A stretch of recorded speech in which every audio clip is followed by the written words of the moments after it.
First up in the pitching arena is Nizran Nordin, who is a trader in a commodity that is essential for those in need of a safe and reliable public transportation. Hi, my name is Nizran Nordin and I'm the founder of Monger.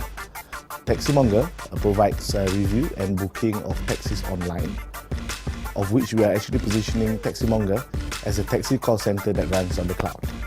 We have actually planned for an open day where we will be calling all 50,000 taxi drivers in Klang Valley to come in a day to hear about Monger, to visit our telco partners booth and also for other phone manufacturers in order for them to be able to appreciate about how our system works and why it's important to actually have an Android phone as part of riding the whole phenomenal growth of smartphones.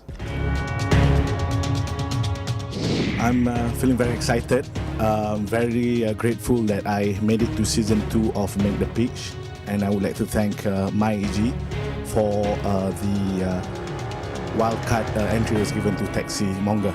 Very humble. With my current presentation, of course, we all like to win. You know, I believe there's the other competitors are equally good. So it's the survival of the fittest. Will Nizran be able to convince the judges that his Monger business idea is in transit?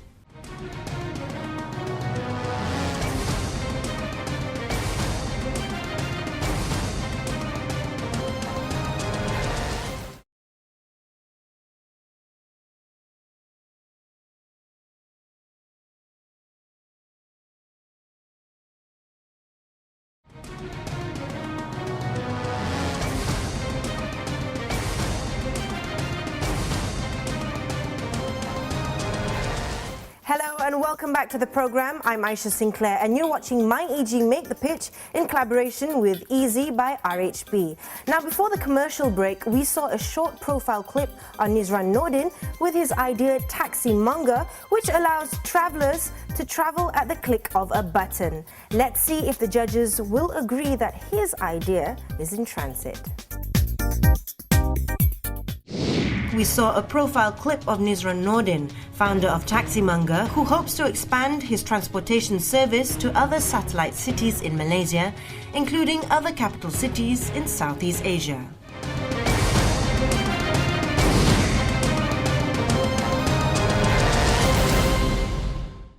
Okay, good afternoon. My name is Nizran. I'm the founder of Monger. I'll be presenting about Monger as a taxi call center that runs on the cloud.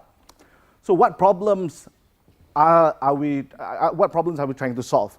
We're looking at two parts of major problems in the taxi industry: reputational issues and operational issues. Malaysian taxi drivers were rated the worst in year 2008 by the Expat magazine. Fast forward 4 years, still same issue, same story. But it's not specific to Malaysia, it's a global phenomenon. We're looking at putting up reviews to be published on a website so that the errant taxi drivers will be reprimanded. So from a taxi booking perspective, we allow our users to actually book taxis via mobile, Android, or our website too. Our business model is quite straightforward: RM2 per booking and RM50 every month from the taxi driver. Our investment requirement is RM3 million to be utilized over 2 years. By year 3, the investor can get break-even and ROI in year 4. Roadmap for 2012, we've launched in February and April. We launched our Android. Yeah, hopefully we can get 1,000 drivers by end of this year. How do you collect your RM2, right, per transaction from the user? Okay, from the user, what we do is that the user would need to actually deposit some credit in their account, which is kept with us. So we collect a multiple of RM5. So every time they use, we'll deduct RM2. And how do they deposit the money? Is it through credit card? Via EP8. Okay. How many transactions have you processed since you launched this app? May I just share with you?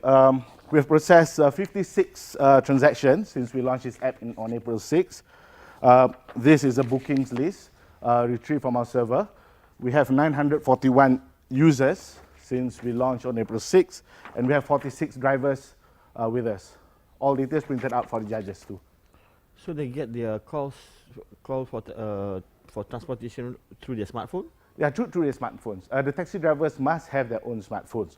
So it could be causing accidents because unlike the radio handset, which Yeah. is hands-free, this one they have to actually pick up the phone, key in whether they want to accept that booking or otherwise. So it could potentially cause more accidents. Yes, so we recognize, we understand that fact. So what we've done, we provided training with them that they should not be checking actually while driving, and we're actually working out with our lawyers also to make sure that our terms of engagement with them actually disclaim any liability if they were to use the phone while driving. So what if there's a dispute between the taxi driver and the customer? No, the customer could have made a booking. Taxi driver turns up, but he couldn't find the customer. How do you resolve these disputes? Okay, how we resolve the dispute? Right now we're working at the back end that will be releasing on 1st of June. We'll be making sure that if the taxi driver doesn't actually scan the QR code or key in the code that was confirmed or given to the customer, then we would assume that the taxi driver did not actually pick up the customer. We will impose a penalty on the taxi driver, a substantial sum to be deducted from their deposit that they place with us.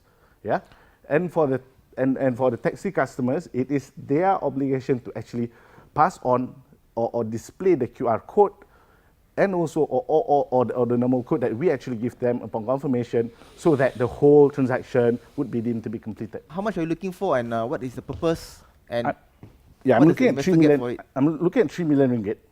I'm looking at break even in year 3 and ROI in year 4. So imagine, Mr. Wong, in year 4, if you IPO my company at 2.8 million profit, you're talking about 9 million ringgit. 9 million ringgit at price earning ratio of 10 times, it's 90 million ringgit valuation. Yeah, that's very theoretical.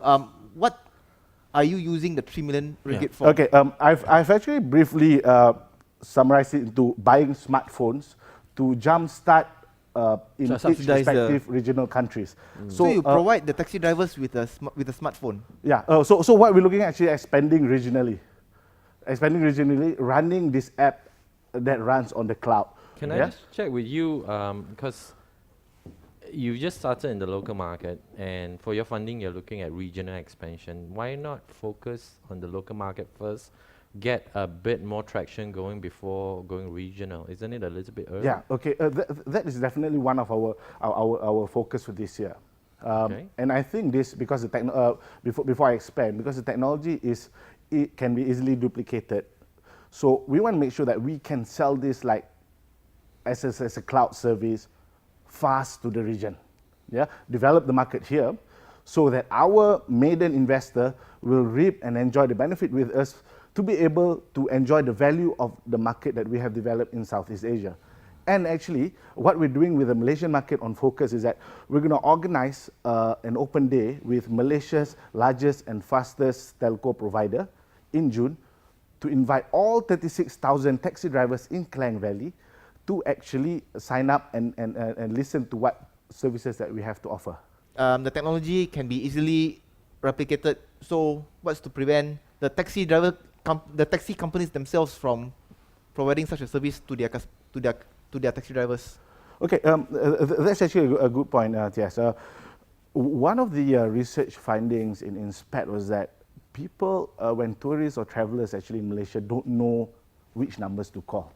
If every single taxi companies were to have their own... Yeah, how would they know which processor- taxi app to download? Oh, okay, so what we're doing right now, well, we're actually going to promote through our telco partner, and also we're going to promote, we've actually been invited to actually present to the tourism ministry, and we have an idea on how to actually sell this app via their Malaysia Truly Asia app. So that is still pending a presentation. We've submitted a first round proposal to them. Okay, thank you. Thank you. Interesting. I'm sure this wasn't the first time you actually presented this idea to either potential partners or sponsors or investors in that sense. However, was it still quite nerve-wracking for you, the whole experience? Nerve-wracking in the sense that I do sweat a lot. So that's my main obstacle. Otherwise, pitching, God willing, it's in my blood. But somehow sweating is beyond my control. So otherwise, it's actually my third official pitch of this app, of this product. since we worked on it February this year, and I think God willing it went well. So you're quite confident? I'm quite confident.